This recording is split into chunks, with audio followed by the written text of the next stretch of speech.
All students, welcome to my channel. আমার ভিডিওটি দেখার আগে সাবস্ক্রাইব করো এবং লাইক করো এবং কমেন্টের সাহায্যে জানাও, তাহলে আমার ভিডিওটি দিতে সুবিধা হবে। আগের ক্লাসেগুলোতে আমি ওয়ার্ড, অ্যালফাবেট, ভাওয়েলের দু রকমের সাউন্ডের কথা আমি বলেছিলাম এবং লিখেও দিয়েছি, বুঝিয়েও দিয়েছি। আজকের ক্লাসে আমি সিলেবল কী জিনিস আমি আজকে বলবো। মন দিয়ে দেখো এবং পড়ার চেষ্টা করো। যদি আমার ভিডিওটি দেখো তাহলে কিন্তু আর গ্রামার বইতে পড়তে হবে না, এখান থেকে দেখেই তোমরা ঠিক করে নিতে পারবে। তাই বলছি তুমি আমার ভিডিওটি সাবস্ক্রাইব করো চ্যানেলটিকে।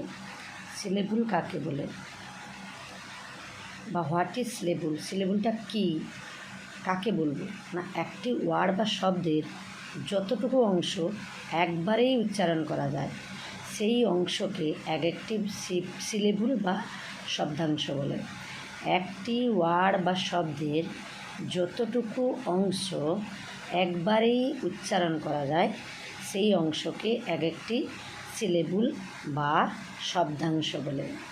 মানে কি, যে কোনো একটি ওয়ার্ড নিয়েছি, এবারে এই ওয়ার্ডের মধ্যে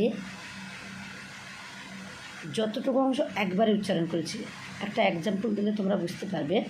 ধরো পটেটো, এটা একটা তো ওয়ার্ড, এটা একটা ওয়ার্ড। এবারে এই পটেটো দেখো, আমি একসাথে উচ্চারণ না পটেটো এরকম করতে পারছি না, আমি উচ্চারণটাকে করছি পোটেটো। এই যে পোটা করছি একসাথে, এটাকে বলি সিলেবল।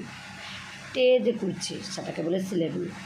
টো যে করছি সেটাকে বলে সিলেবল। তাহলে কী হলো? পোটেটো। মানে এই যে একটি ওয়ার্ড বা শব্দের যতটুকু অংশ যে একবারে যে আমি উচ্চারণ করতে পারছি, তাহলে একবারে যেটা উচ্চারণ করতে পারছি সেটাই হচ্ছে সিলেবল।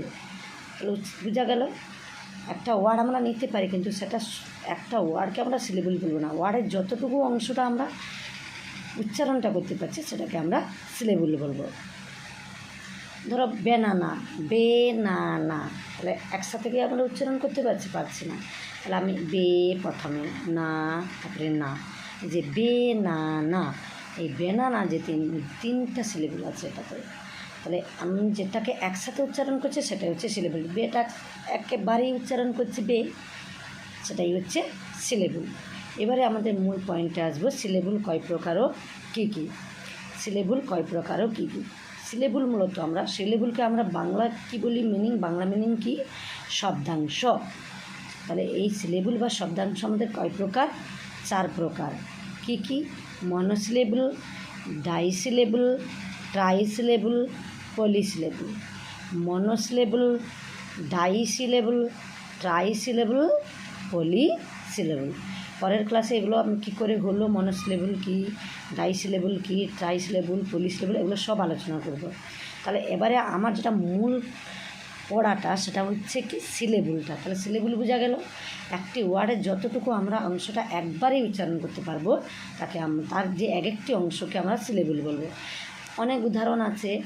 ধরো ব্যাট, বিএটি, ব্যাট, দেখো এটাতে একবারেই আমরা উচ্চারণ করতে পেরেছি, একটা ওয়ার্ডও এবং একবারেই আমরা উচ্চারণ করতে পারছি। দেখো ব্যাট, ক্যাট, এই জিনিসগুলো যে একটু, এই জিনিসগুলো যে এগুলো আমরা একবারেই উচ্চারণ করতে পারছি, এগুলো সিলেবল। এবারে এগুলো কোন কোন সিলেবল সেগুলো আমরা পরের ক্লাসে আস্তে আস্তে আলোচনা করব, দিলে বুঝতে পারবে।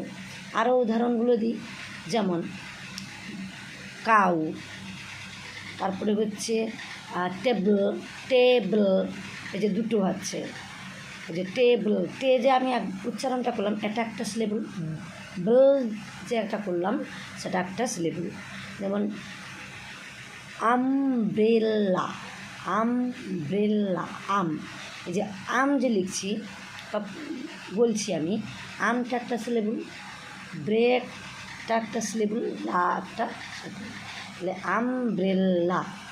পোটেটো, টমেটো, টো একটা সিলেবল, এমএমএ সেটা একটা সিলেবল, টিও একটা সিলেবল।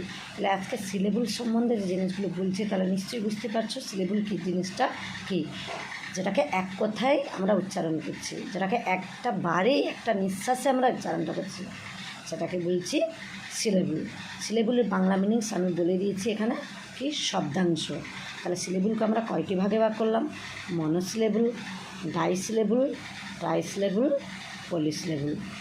তাহলে আজকের মতন সিলেবলের ভাগগুলো বলে দিলাম, তারপরে পরের ক্লাসে এগুলো সম্বন্ধে আমি আলোচনা করব।